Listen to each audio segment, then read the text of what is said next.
कथा, पुरुषार्थ कथा,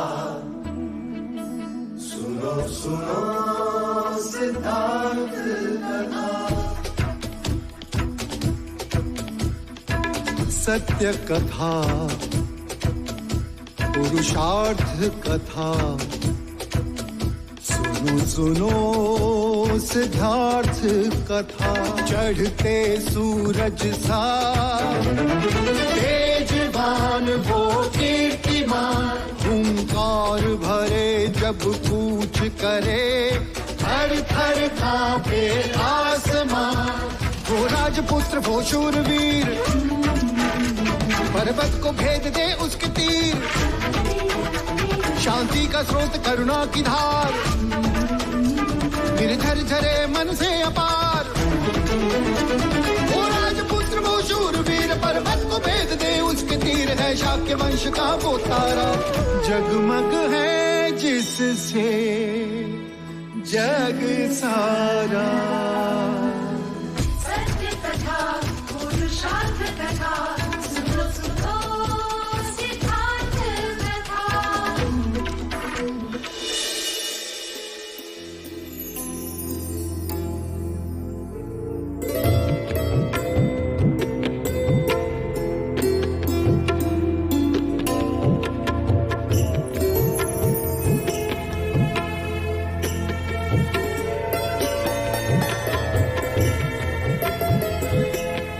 आज से मेरे सारे सुख तुम्हारे और तुम्हारी सारी पीड़ा मेरी।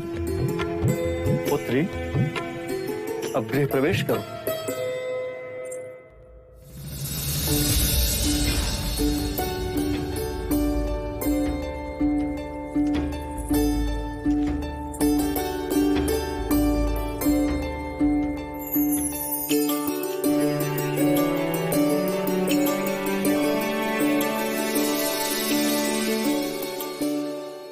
अमिता दीदी, कदाचित आप प्रथम माता हैं जो अपनी पुत्री के गृह प्रवेश को देख रही हैं।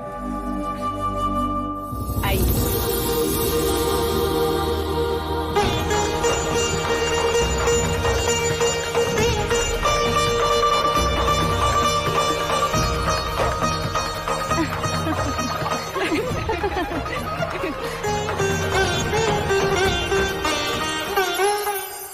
देखते हैं कौन ये अंगूठी खोज पाता है। जो पहले खोजेगा गृहस्थ जीवन में वही निर्णायक होगा। फिर तो मेरी पुत्री यशोधरा ही जीतेगी। नहीं नहीं महादेवी, सिद्धार्थ ही जीतेगा। अच्छा।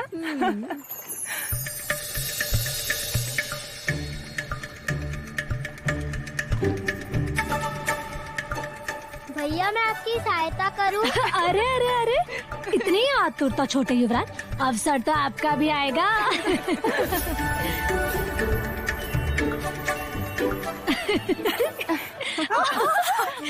लो, मेरी पुत्री यशो जीत गई। वो तो सिद्धार्थ जानबूझकर हार गया, क्यों युवराज? अर्थात अब यशोधरा के आगे तुम्हारी नहीं चलेगी सिद्धार्थ। चलो अच्छा है, अब मैं प्रश्न पूछता रहूंगा और यशोधरा उत्तर खोजती रहेगी। यशो, तुम भी तो कुछ कहो। ना इनकी चलेगी ना मेरी चलेगी, अब हमारे बीच सिर्फ स्नेह की चलेगी।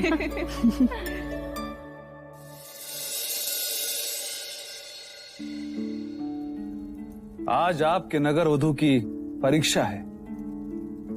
देखते हैं गरजते बादल आज बरसते हैं या नहीं। लगता है आपने अम्रपाली को देखा नहीं, अन्यथा आप अग्नि परीक्षा ना करते।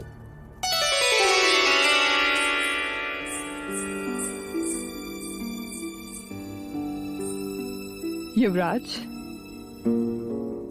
वैशाली की नगरवधु अम्रपाली की ओर से प्रणाम स्वीकारें और आपकी विवाह की खुशी में मेरी ओर से नृत्य की भेंट स्वीकारें।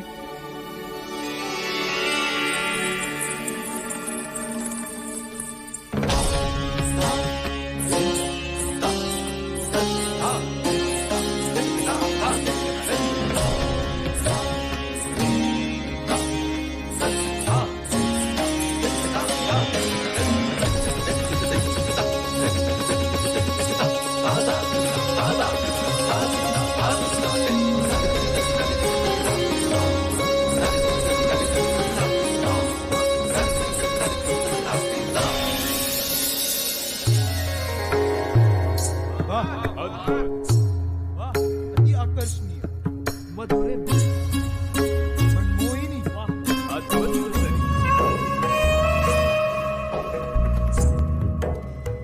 अद्भुत, ऐसा रूप, ये तो स्वर्ग की अप्सरा है।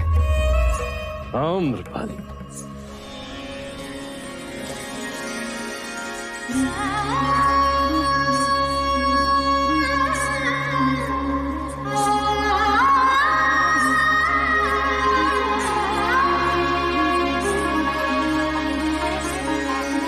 मन की डाली हवा से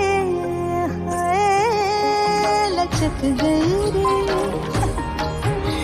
लचक गई रे, प्रेम इतना भरा मैं, छलक गई रे, ओ छलक गई रे।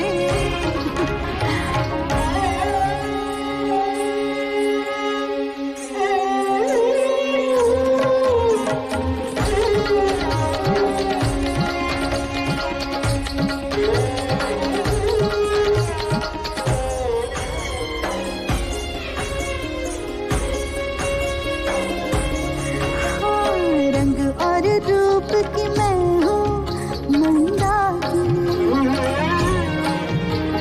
मेघ में मैं बस बन के सौदामिनी। हाँ, दसों दिशाओं में शोभित है मेरी छवि, सर झुकाए मुझे चंद्रमा और रवि।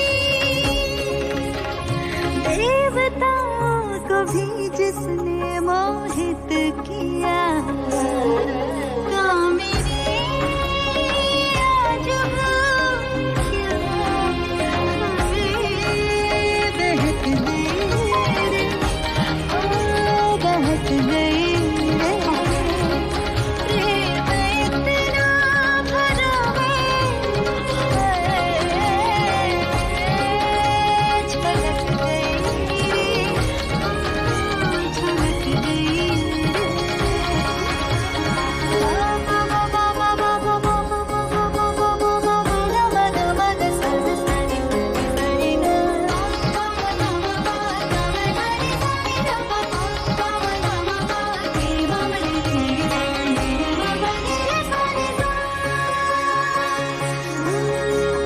कभी आई नहीं रूप से आँचनी, कभी देखा नहीं प्रीत का तन पे मेरे अब उन नैनों की छाप है। कौन सोचे कि ये पुण्य है पाप है, राह सच की दिखा किसी और को, हाँ भटकना मुझे मैं, ओ भटक गई रे, ओ भटक गई रे, प्रेम इतना भरा मैं, छलक गई रे, ओ छलक गई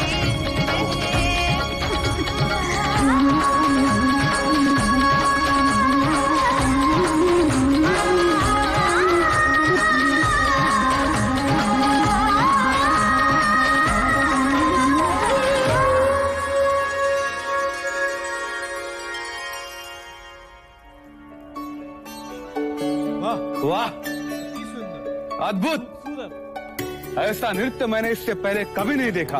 वाह, अद्भुत, आकर्षणीय। इसे भेंट समझकर स्वीकार कीजिए। लावण्य अमरपाली, अपने इस अवसर पर आकर अपने नृत्य से सबका मन मोह लिया।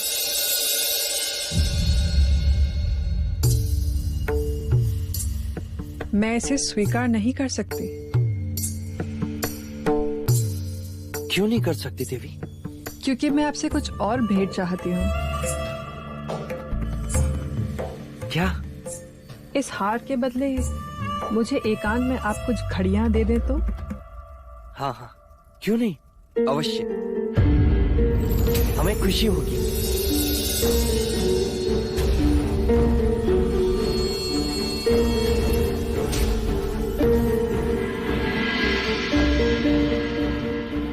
कहिए देवी, कब मिलना चाहेंगे आप? धृष्टता ना हो तो इसी वक्त एकांत में। अवश्य।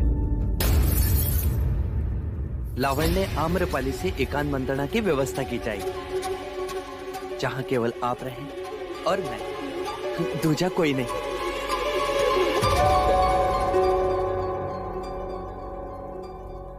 परंतु एक प्रश्न है, मेरे मैं अकेला नहीं, मैं और गोपा मिलकर मैं बनते हैं।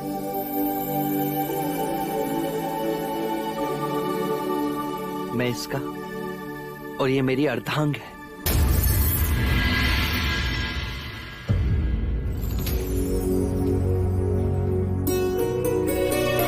इतना प्रेम?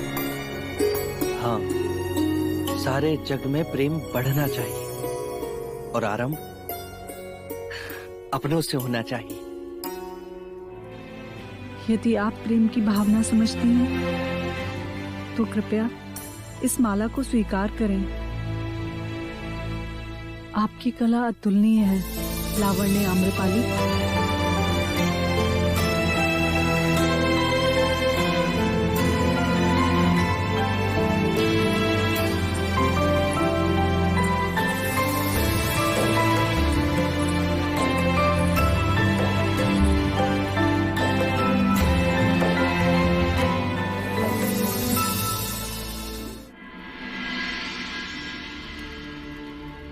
कब से देख रही हूँ, आज हमारी लावण्या का मन कहीं और ही भटक रहा है।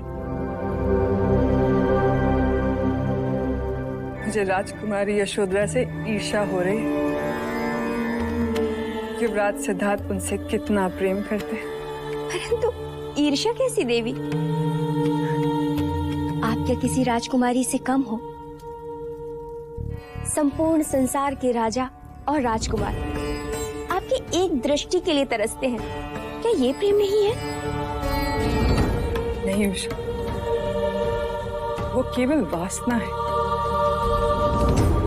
उनमें से ऐसा कोई नहीं जिसकी दृष्टि के लिए मैं तरसूं। सभागृह में सभी राजाओं की दृष्टि मेरे शरीर पर सांप की तरह रेंग रही थी, और सिद्धार्थ की दृष्टि में मैं जैसे उपस्थित ही नहीं। मेरे कितने प्रयत्न करने के बाद भी वो मोहित नहीं हुआ। मुनियों की भांति देखता रहा। इसमें दुखी होने की कोई बात नहीं। आप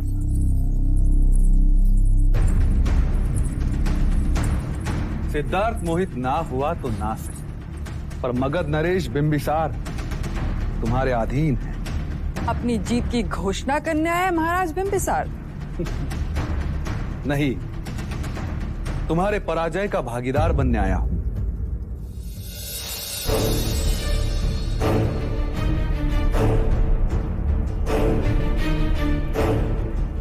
चाहे तुम शर्त भले ही हार गई हो देवी, पर आज से तुम हमारे मगध की सीमा वाले श्रृंगार महल की रानी हो।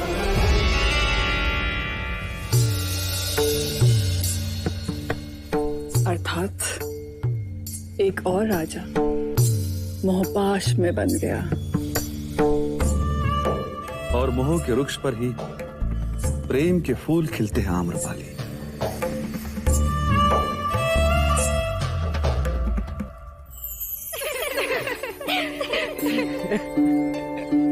युवराज, आज आपने इस नीरू का सपना तोड़ दिया। मैंने? और नहीं तो क्या, आज अपने सभागृह में लावण्य आम्रपाली के आमंत्रण को ठुकरा दिया। अब मैं यशोधरा की सौत कैसे बनूंगी? नीरू, अब तू एक शब्द नहीं बोलेगी। अरे चलो सभी यहाँ से, रात्रि का दूसरा पहर जो हो चुका है। नंद आप भी चलिए। नहीं, मैं यही रहूंगा ज्येष्ठ के साथ। अच्छे बच्चे हद नहीं करते। और फिर महादेवी आपकी प्रतीक्षा जो कर रही है, ले जाओ इसे। चलिए नंद, हम भी चले। आओ।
तुम्हारी सहेलियां तुमसे बहुत स्नेह करती हैं।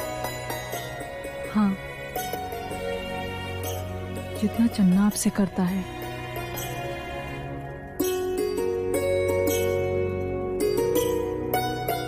एक प्रश्न पूछूं? मना करूंगी तो मानोगे? नहीं ना?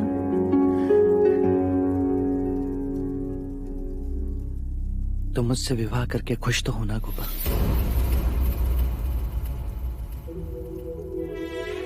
ये कैसा प्रश्न है? जिसके साथ रहने को हर घड़ी मन उत्सुक हो, रात दिन जिसके विचार स्वयं के बारे में भी सोचने ना दे, जहां देखो सिर्फ वही दिखाई दे, सारा राज जिससे स्नेह करता हो और वो तुमसे स्नेह करता हो, तो ऐसे मनुष्य के साथ विवाह करके कोई क्यों खुश ना होगा युवराज?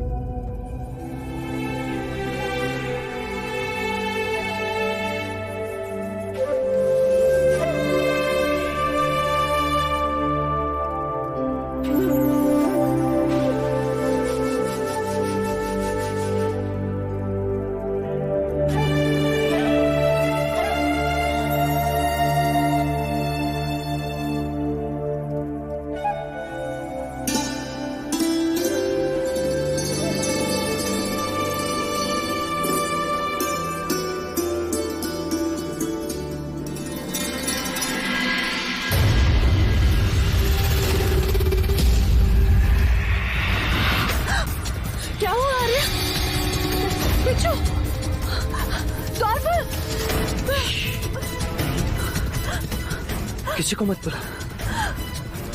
पर ये बिच्छू? इस समय इस बात का फैलना पूरे महल में कलेश फैला देगा। चन्ना यही है, मैं उसे बुला लेता हूँ, वो इन्हें दूर कर देगा।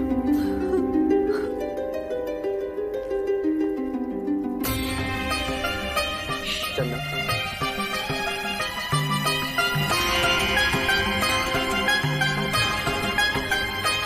यहाँ कोई है जो विष फैला रहा है। आज सुबह वरमाला में बिच्छू निकला तो सोचा योगानुयोग होगा, पर यहाँ पर इस तरह इन बिच्छुओं को रखना, ये एक षड्यंत्र है युवराज। इस महल में कोई है जो हमारे विवाह से खुश नहीं है, कोई है जो हमें साथ नहीं देख सकता। नहीं गोपा, इस महल में हमारा कोई विरोधी नहीं, सब हमारे स्नेही हैं।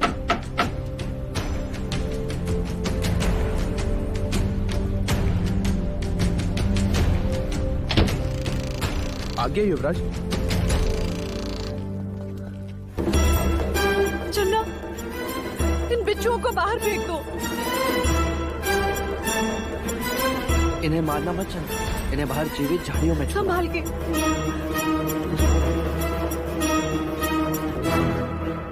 अब कोई भय नहीं। अब मैं इस खंड में नहीं रह सकती। मैं यहाँ नहीं सो सकती। लेकिन गोपा, इस समय हम जाएंगे कहाँ? यदि महल में भी कहीं गए तो सब हमसे प्रश्न करेंगे। आज्ञा हो तो मैं कुछ कहूँ? कहो चन्ना। मैंने आप दोनों के लिए कुछ सोचा था। इस संयोग से ये अवसर मिला है। क्या आप दोनों मेरे साथ चलेंगे?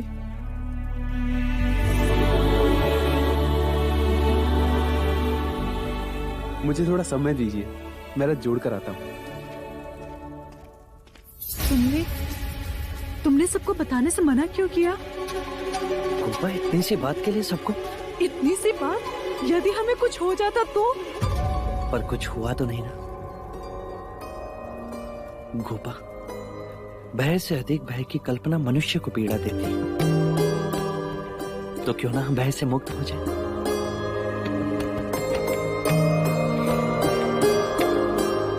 चलो हम इस महल से भाग चलते हैं।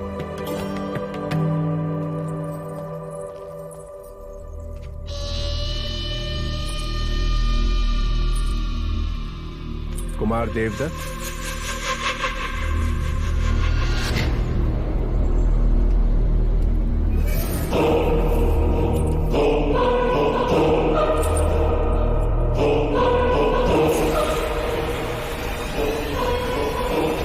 मुद्राएं उठाने से पहले मेरे प्रश्न का उत्तर दे कार्निक। क्या कार्य संभाला तुझे? राजकुमारी यशोधरा का अपहरण। और तू किसे लेके आया? तो मुझे पता नहीं था कुमार देवदत्त की राजकुमारी की जगह तालाब के पास वो कोई और लड़की बैठी होगी। और मैं भी नहीं जानता कि इस पोटली में मुद्राओं की जगह और क्या है। मैं आपके सारे कार्य कर दूंगा कुमार देवदत्त। अर्थात तू वर्षा ऋतु के जाने के पश्चात खेत को जोतेगा, हाँ? क्या कहा था तुमने कार्निक? कि धन के लिए तो तू अपने प्राण भी ले सकता है। यही कहा था ना तूने?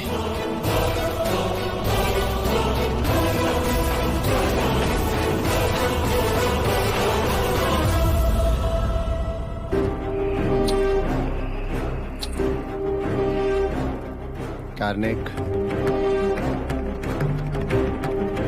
ये ले धन और ले ले अपने प्राण। ले कार्निक, धन और ले अपने प्राण। ले धन और अपने प्राण ले कार्निक। ले कार्निक, ले, अन्यथा मुझे लेने दे।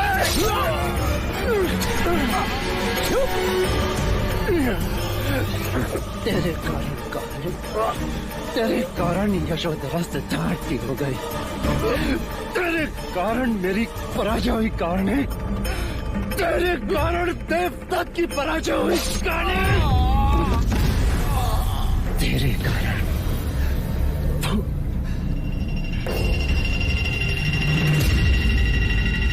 यशोधरा, यशोधरा।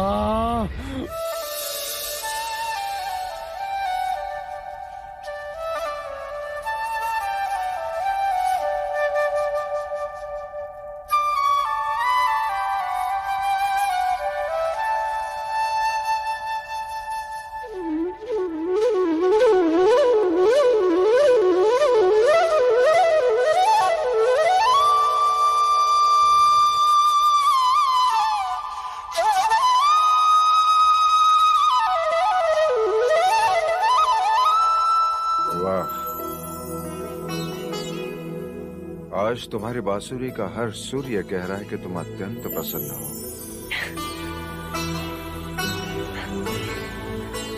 और आज आप भी बहुत प्रसन्न दिखाई दे रहे हैं देव। हाँ, समय कैसे करवट बदल गया। लग रहा है कली की बात है। सिद्धार्थ सो रहा था तुम्हारी गोद में और तुम बांसुरी बजा रहे। आज नंद सो रहा है और तुम। सिद्धार्थ का विवाह हो गया।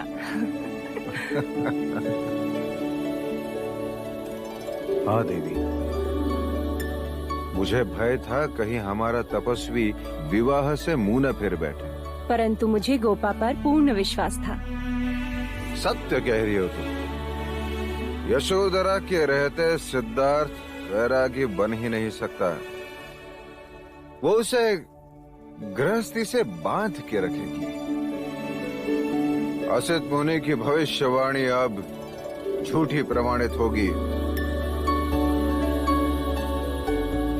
लगता है जीवन का एक पर्व जैसे पूर्ण हो गया है। अब शीघ्र ही ये मुकुट में सिद्धार्थ के सर पर रख के राजनीति से संन्यास ले लूंगा। अर्थात अब पुत्र की जगह पिता सन्यासी होंगे।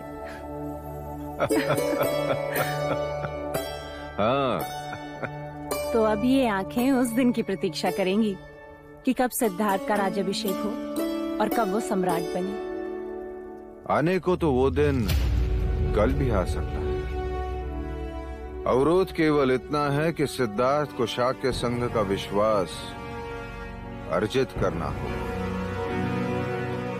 उनके प्रत्येक प्रश्न का उत्तर देना होगा।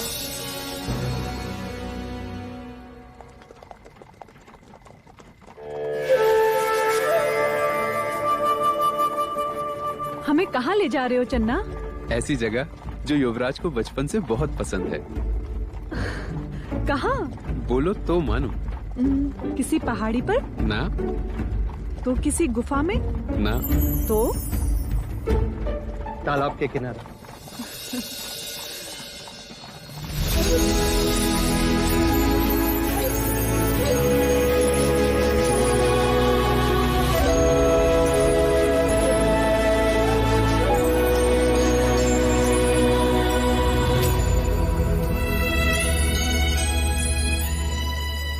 कृपया ये भेंट स्वीकार करें युवराज।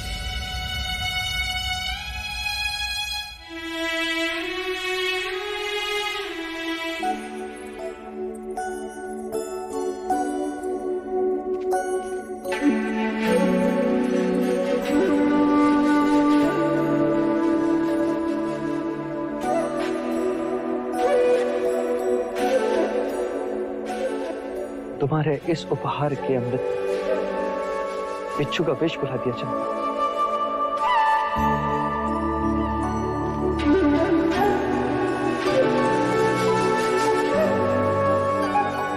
तुम्हारी ये भेंट हमें सदा याद रहेगी। अब आप विश्राम कीजिए युवराज, मैं प्रातःकाल आपको लेने आऊंगा।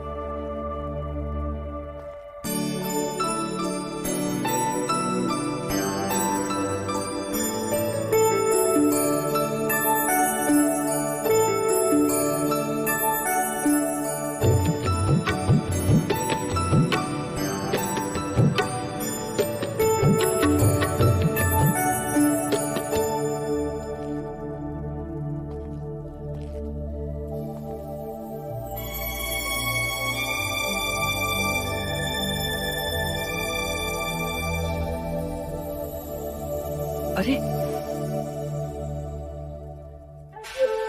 ये क्या कर रही हो गोपा? कर्तव्य निभा रही हूँ। अब तक आप मेरे मित्र थे, अब पति हो। तो क्या पति मित्र नहीं हो सकता गोपा? हो सकता है, क्यों नहीं हो सकता? यदि पति पत्नी दोनों एक दूसरे को पूर्ण रूप से जाने तो।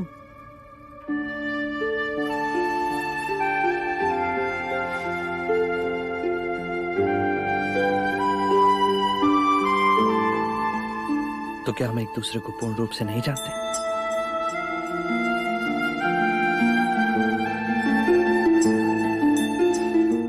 जानते हैं, पर उस एक घड़ी के लिए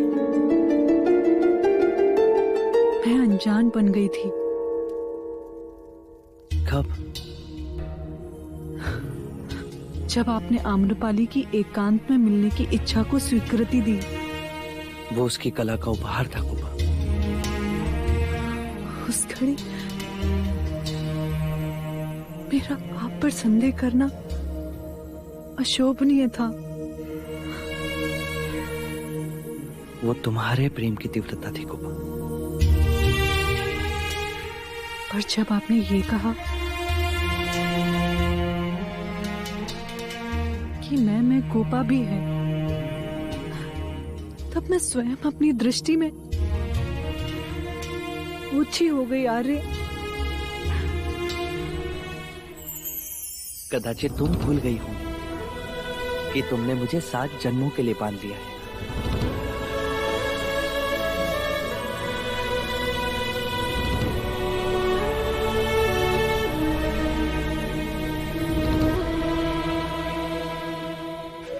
क्या सचमुच 7 जन्म होते हैं? कदाचित गुणीजन तो ऐसा ही कहते हैं। उसके बाद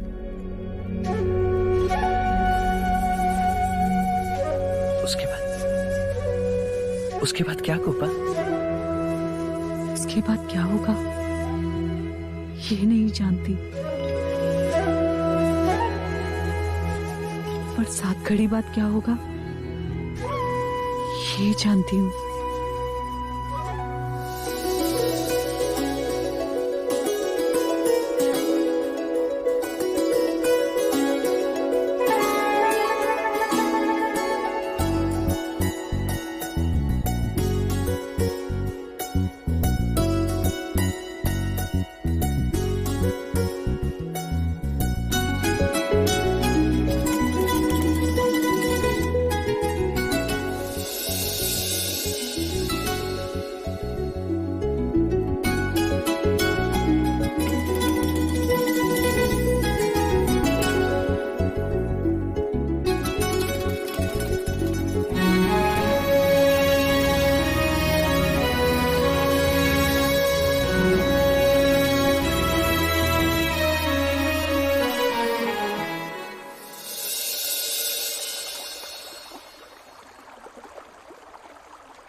अरे चन्ना,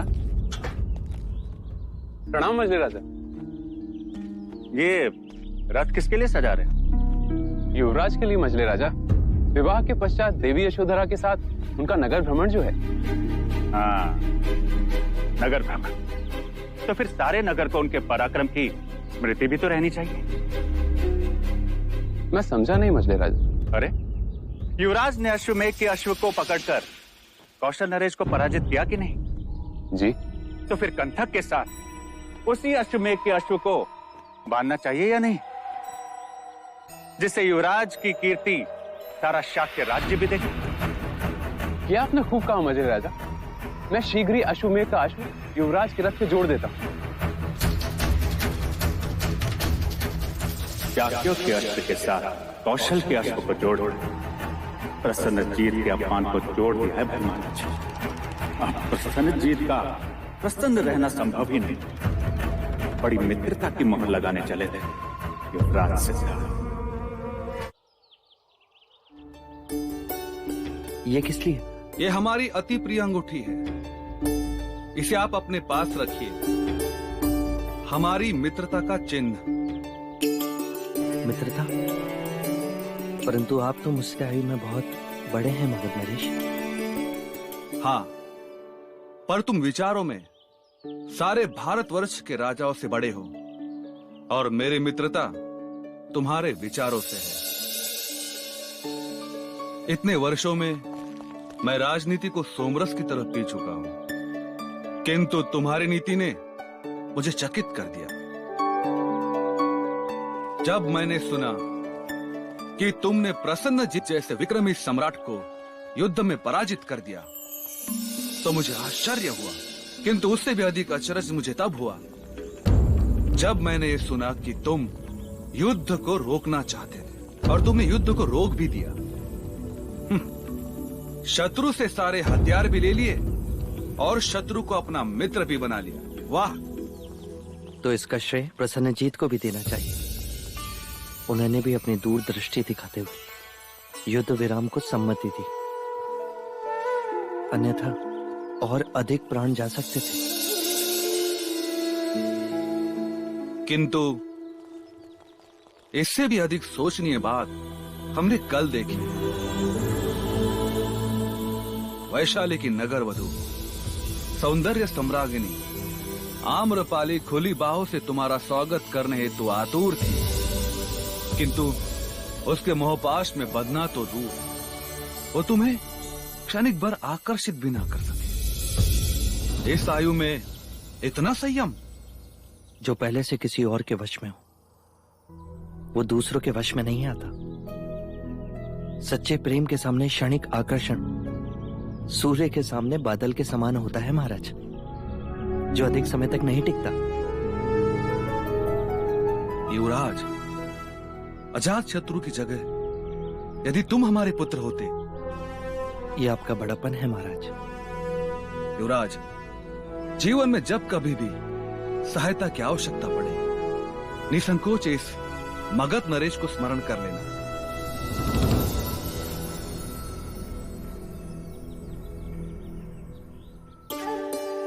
शताय शुभम।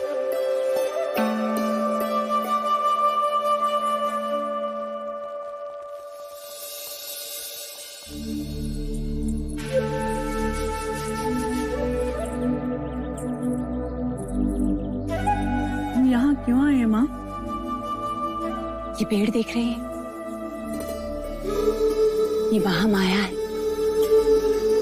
महामाया?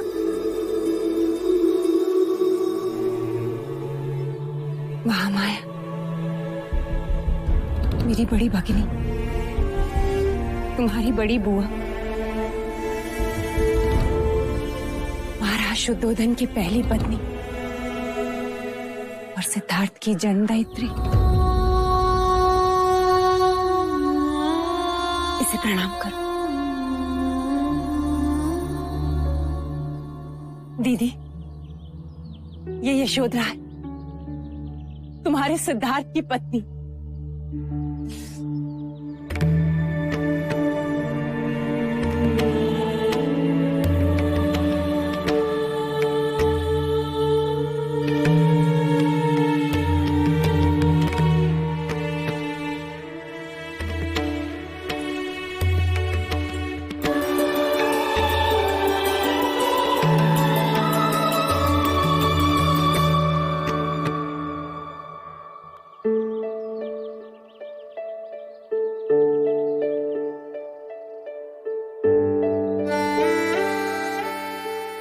युवराज ने मुझे ये बात कभी नहीं बताई, क्योंकि वो स्वयं भी ये बात नहीं जानता। वो तो केवल ये जानता है कि मैं ही उसकी माँ। क्यों छिपाया आपने माँ? क्योंकि महाराज नहीं चाहते थे। ऐसा क्या कारण था? असित मुनि की भविष्यवाणी। चाहे लाख जतन कर ले राजन, तेरा पुत्र सन्यासी ही बनेगा। उन्होंने कहा था कि सिद्धार्थ सन्यासी बनेगा, किंतु महाराज उसे सम्राट बनाना चाहते थे।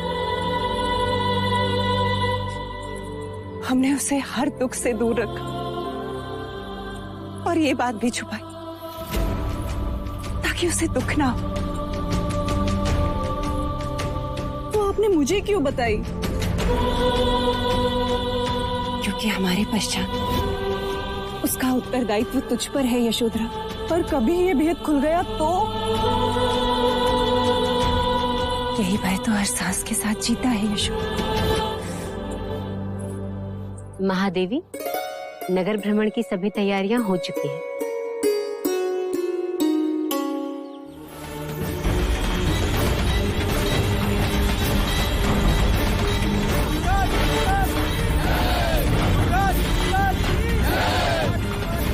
अरे कौशल नरेश, आप खाली हाथ खड़े हैं? ये लीजिए, इन फूलों को बरसाकर आप भी युवराज सिद्धार्थ और यशोधरा को अपना आशीर्वाद दीजिए। राजकुमारी यशोधरा की, राजकुमारी यशोधरा की,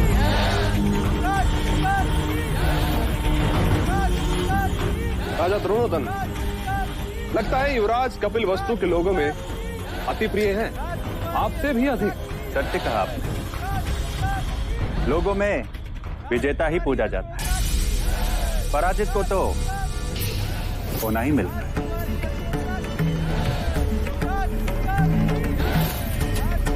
अरे देखिए क्वेश्चन नरेश, देखिए युवराज के रथ को तो देखिए। आपने अपनी और युवराज की मित्रता की घनिष्ठता देखी। एक और उनका प्रिय अश्वकंठ और दूसरी ओर आपके यज्ञ का अश्व।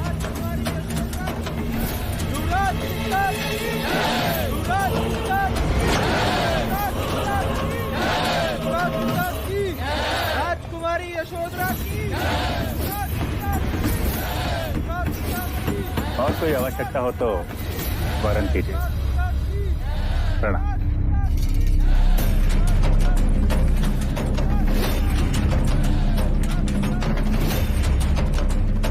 शाक्यों की कूटनीति देखी महाराज। आपको अपमानित करने हमारे अश्व मेघ के अश्व को अपने रथ से बांधकर हमें यह जताया जा रहा कि हमारे अश्व मेघ का अश्व हम उनके काबू में। आप पराजित हो और वो विजेता।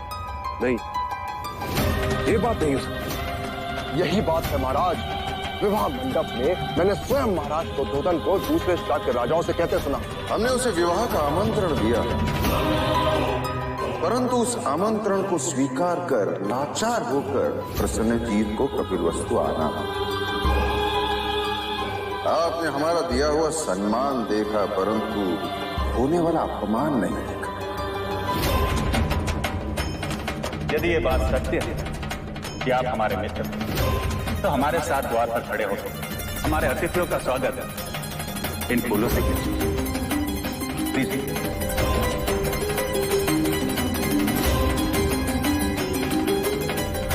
मित्रता की आड़ में इन्होंने मेरी पीठ पर वार किया है। अब इस अपमान का बदला तो शाक्य को चुकाना ही है। अब हम घड़ी भर भी यहाँ नहीं रुक सकते। हम शीघ्र ही प्रस्थान करेंगे।